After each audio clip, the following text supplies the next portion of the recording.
ខ្ញុំគឺជាយុវជនឆ្លងដែនសែនចំបែងក្រុមពេលនឹកស្រុកកំណើក្រុមរួមនៅជំញាតបងប្អូនក្នុងមាតុកំណើតែកម្មកាចឲ្យឃ្លាតឆ្ងា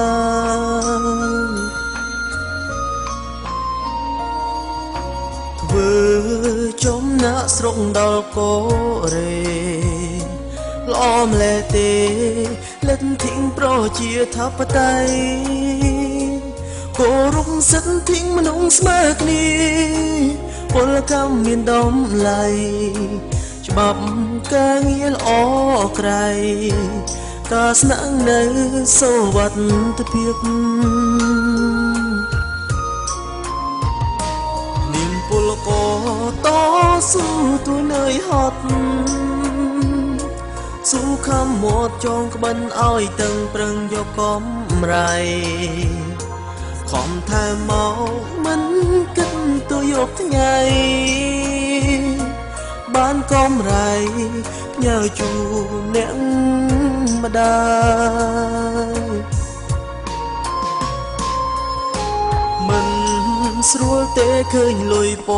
នតែក៏ក្រនធ្វើជាកម្មករស្រុកខ្មែ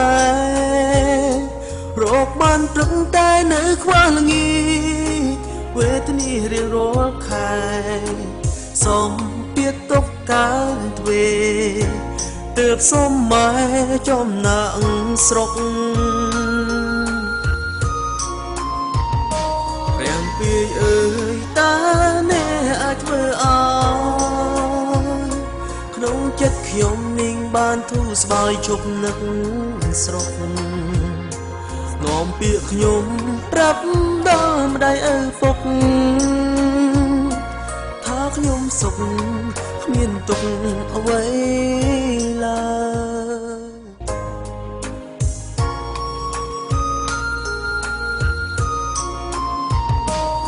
រៀងពីអើយតាអ្នកអាចធ្វើអើ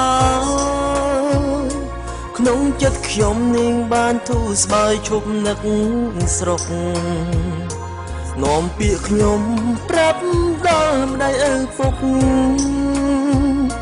ថាខ្ញុំសុខគ្មានទុកអ្វីឡើយមិនដែលរញរាទោះនៅហត់ទ្រាំអំណត់ស៊ូនើយតែមិនស៊ូក្រពាក្យចាំងថានំបាក់ជាមុនទៅថ្ងៃក្រោយបានល្អចិត្ត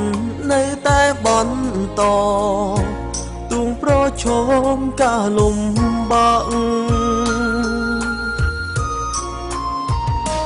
នាមពលករតស៊ូទួនើយហត់ស៊ូខំមាត់ចងក្បិនឲ្យតឹងប្រឹងយកកំរៃ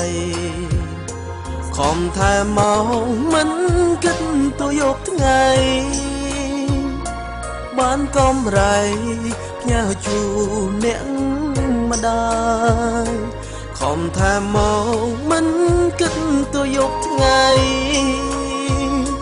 បានកំរៃផ្ញើជូនអ្នកម្ដាយ